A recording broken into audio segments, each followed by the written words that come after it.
MyBookie.ag presents The Hurry Up.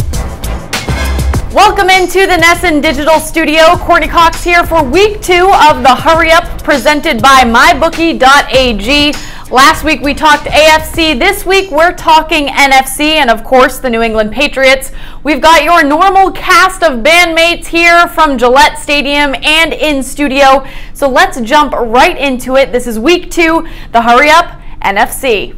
Michaela Vernava alongside Zach Cox at Gillette Stadium, where it is official, Julian Edelman now out for the season.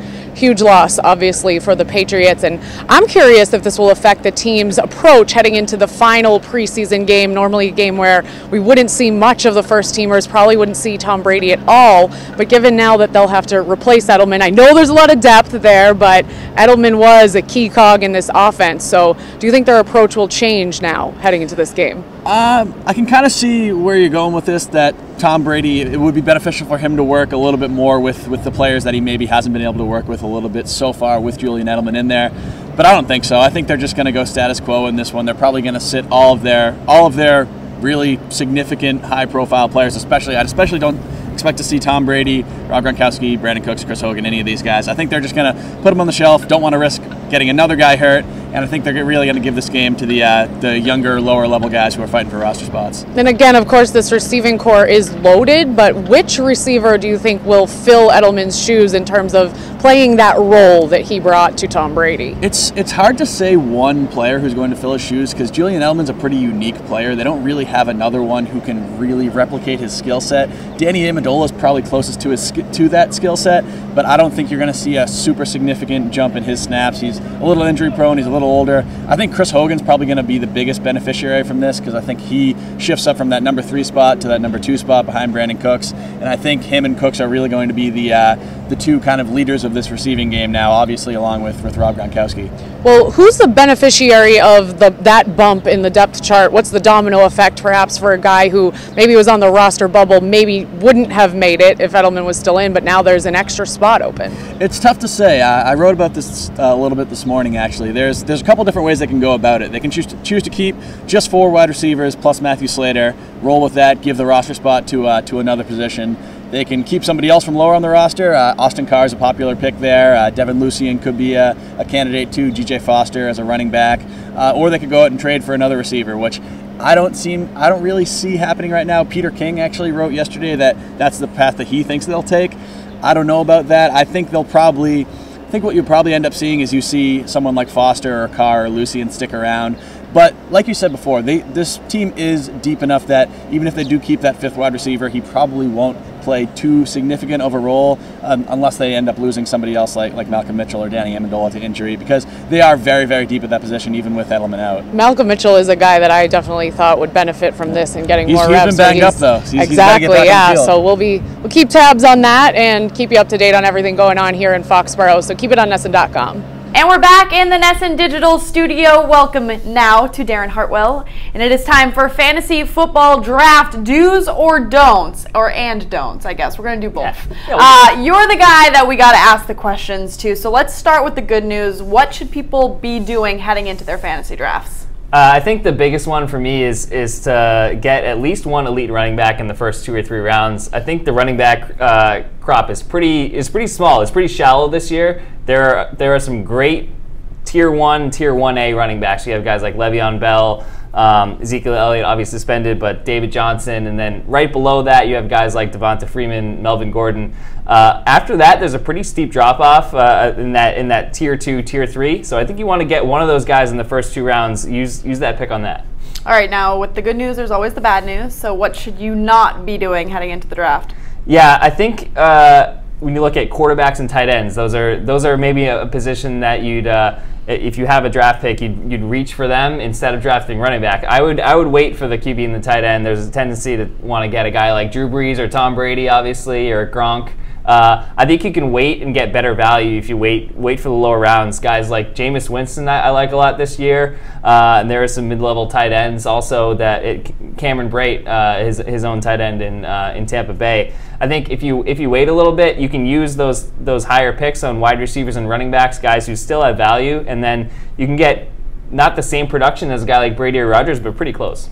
All right, well, Darren, you always give us what we need heading into this. Do what I can. We're having too much fun in here, but we're going to send it back out to Michaela Vernava and Zach Cox. They are at Gillette Stadium. Guys, tell us what's up. Michaela Vernava alongside Zach Cox at Gillette Stadium, where preseason is winding down, so it's down to the wire for guys maybe on the roster bubble with very little time left to prove themselves. Let's take a look at some of those close battles we've been keeping an eye on, and starting with the tight end spot, James O'Shaughnessy and Jacob Hollister. Are they affected at all by the Julian Edelman injury in terms of whether the Patriots will maybe keep more tight ends on the roster than they would have otherwise? I don't think so. I don't think it'll have a too much of a significant impact on the tight end position. If anything, there are some people who are speculating the Patriots could only keep 2 tight ends and that both O'Shaughnessy and Hollister would not make the team. I think they're going to keep 3 around, and right now I would give the edge to James O'Shaughnessy just because he brings more special teams experience. He was a core special teamer in Kansas City. But I do like what I've seen from Jacob Hollister, especially in that first preseason game down here. So I think both of them definitely still have a chance of making this roster if they have a good game on Thursday. Well, another question that arises now, part of the domino effect of the Edelman injury, Cyrus Jones, do his chances increase of making the roster because of the way the Patriots relied on Edelman and Amendola on special teams to pick up the slack if he wasn't cutting it back there? I think so. I mean, I think with the way that the roster is constructed after Edelman's injury, beforehand you kind of had Danny Amendola as that safety valve. He wasn't playing much on offense anyway, so if Cyrus Jones turned back into a disaster in the return game, slide Danny Amendola in there, you should be fine. Now, with Amendola probably having to play a little bit bigger of a role with Edelman out, you don't know if you want to risk having him out there on returns to risk for injury, and just the fact that he's an older guy, he's a little injury prone, you probably want to limit his snaps a little bit. So yeah, I definitely think Edelman's injury increases Cyrus Jones' chances of making this team, which I already thought were pretty good because he has been very good on returns this summer.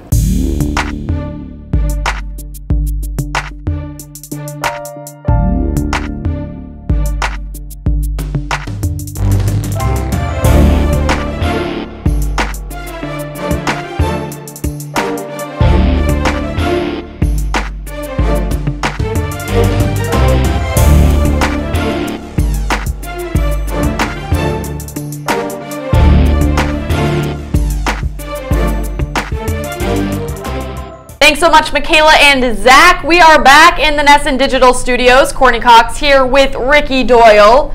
It's always fun having you here. Always a blast. It's always a blast. Well, Yeah. we're talking NFC this week. We did AFC last week, so same type of drill. We're going to do love and hate. So we're going to start with the 2 teams in the NFC that you love, meaning you like the over. Yeah.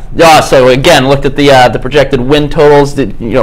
Crunched some numbers, whipped up some formulas, did all that good stuff. No, but one team I absolutely love is the defending NFC champions, the Atlanta Falcons. Right now it's at 9.5. I like them to go blow past that. I think 10, 11 wins is not out of the question. Maybe 12. This is a team that explosive offensively and defensively. I know the offense gets most of the attention, and for good reason. I mean, you get the likes of Julio Jones, Matt Ryan, a lot of playmakers on the offensive side. But I love their defense. It's young. I think that they'll find their stride late in the year, going towards the playoffs. So you add Dontari Poe, Takk McKinley, first-round pick. I think he has a little something to that pass rush. So I love them. And you're not buying in on the Super Bowl I hangover. don't. No, I'm not down with the hangover. I like that. I think for this team, especially because they are so young, I don't think it's going to be much of an issue. And if anything, I think it might benefit them to kind of have that taste of the Super Bowl last season and try and get back there.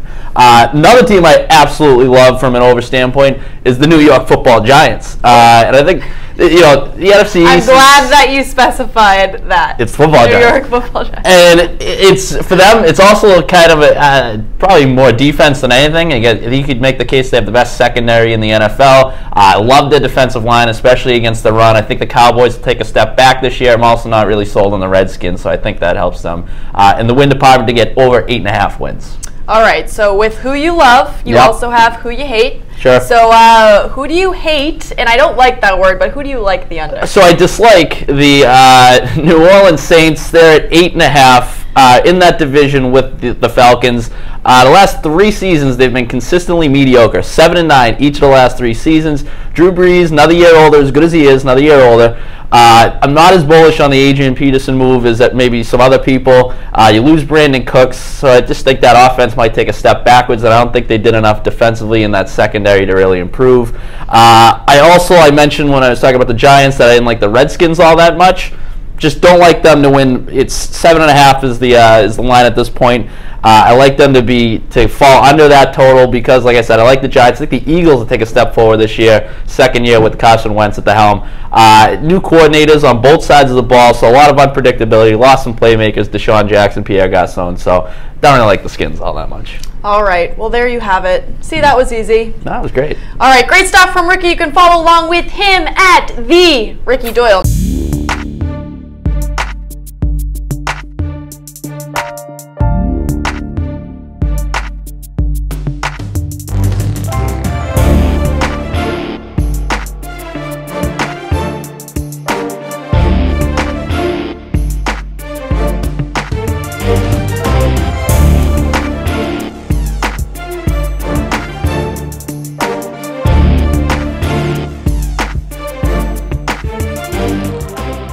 Welcome back into the NESN Digital Studios. Courtney Cox here with Mike Cole, and that means it's time for predictions. Last week we did AFC. This week we're going to do NFC, and we're going to set it up the same way. Never eat soggy waffles was my way. You had something? Never eat shredded wheat. Oh, okay. Yeah, that's what it was. I don't know why. All right, so let's jump right into it. Let's start with the North. All right, with the North, I'm going to go with the Packers. I think that's the obvious pick, especially with what we've seen in the preseason, a lot of injuries across that division. I think you take the best player in the NFC, at least, in Aaron Rodgers, and that's obviously a pretty good starting point. But they also got better on the defense. Through the draft, they drafted Kevin King out of Washington. They also got better offensively. Got Martellus Bennett. That's going to be a big point for them, both in terms of the pass offense and with his run blocking. So I think they're actually better than they were last year, and they kind of underperformed last year, but I think that they're just in a much better position to succeed early and often than they were last year. All right, I like that one. Now let's move to the East. Yeah, with the East, I'm going to go with the Giants. This one's a tough one. I think the Cowboys, especially if Ezekiel Elliott is able to find a way to get his suspension either reduced or even overturned, then they're still going to be a threat. I just see them kind of taking a step backwards. That defense isn't very good. The offensive line lost a couple pieces as well. And again, there's like a natural regression there for them. But the Giants going out and getting Brandon Marshall, I think, should give them a chance to be a little bit better offensively, although they have struggled in the preseason to score any points at all, which could be an issue. I like that defense, though. They don't play a very tough schedule. I like the Giants. All right, well, we'll see how they fare against the Patriots. Obviously not the Patriots that we'll probably see in the regular season, but on Thursday we'll see them at Gillette taking on the Giants. All right, now that means the South. Yeah, with the South, I'm going to go with the Atlanta Falcons. Okay. This was a tough one. Obviously, Super Bowl hangover is real, according to some people at least. Losing Kyle Shanahan is going to hurt, but I think there's just so many weapons on that offense. Also, last year they played a pretty tough schedule in terms of pass defenses. Sure, they're playing a tough schedule this year as a first-place schedule, but the opposing defenses actually goes down in competition, ranks of competition this year. So I think they're still going to their points. I think that's enough. I love their first-round pick, Takk McKinley as well. It's going to help that pass rush. So I like the Falcons to kind of, maybe not be as good as they were last year, but still hold a stranglehold in the South. All right, and then last but certainly not least, the West. The West, who cares? It's a mess. I don't like this division at all. Actually, most of my playoff teams, if you get to play the West this year, I'm picking you to go to the playoffs. But I'm going to take the Seahawks. I just think that that defense is so good, and being able to take on the Rams and the 49ers twice a year helps. Earl Thomas, when he went down last year, that defense was just a shadow of what they've been in the last few years. He's back this year and better than ever, according to who you talk to. So I like that Seahawks defense to kind of carry them despite their offensive line issues. Well, you're talking about defense for the Seahawks, but 4 for 4, you've got pretty great quarterbacks across the board. Let's also talk wild card. Yeah, you want to talk wild card, you want to talk quarterbacks, let's go with the Carolina Panthers. Last year, according to Sharp Football Analysis, they played the 23rd toughest pass defense schedule. So they played a lot of good pass defenses is what I'm saying. This year, according to Sharp, they're up to second easiest. So I think you're going to see a nice bounce back from Cam Newton. I love the addition of Christian McCaffrey. That defense is pretty good as long as Luke Kuechly stays healthy. I like a nice bounce back here for a team that probably underachieved last year. Okay. Oh, and for my second wild card, I like the Arizona Cardinals. Again, talking about the West, how bad it is. The Cardinals get those 4 games against the Rams and the 49ers. I think this is going to be an improved team. Again, I like the schedule, the fact that they play, I think, 4 of their last 6 at home. That's going to be huge for them, especially for a team that plays in a dome. You don't want to be going on the road that time of year. Carson Palmer, I still think he's got a little bit left at least. And again, you look at David Johnson, one of the best running backs in all of football. So, I think all the signs point to them also having a bounce back year. All right, well, great stuff from Mike. As always, you can follow along with him on Twitter at Mike Cole Nesson. But now we're going to send it to our guy, Ricky Doyle, for some show and tell.